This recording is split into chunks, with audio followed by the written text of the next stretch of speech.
আরে সাহেব, এই ফোনটা দেখে অনেক খুশি হয়ে যাবে।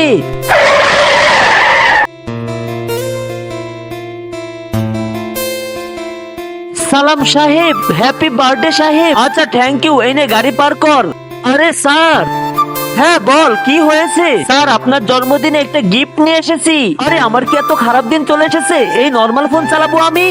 তুই জানিস না মনে হয়, আমি আইফোন চালাই, আইফোন। স্যার অনেক কষ্ট করে এনেছি আপনার জন্য, প্লিজ রেখে দেন। আচ্ছা ঠিক আছে, এটা আমার ছেলে চালাবে। চলো তুর্য।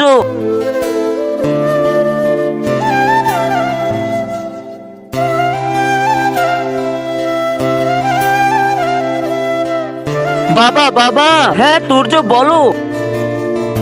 আমার কাছে আগে থেকেই আইফোন আছে, আমি এই ছোট ফোন দিয়ে কি করব? হ্যাঁ তুর্য ঠিক বলেছো, এখন কাজ করো, এটা ফেলে দাও, তোমার লাগবে না। বন্ধুরা তারপরে যেটা হয় সেটা দেখতে চাইলে তোমরা কমেন্ট বক্সে দ্বিতীয় পার্ট লেখো।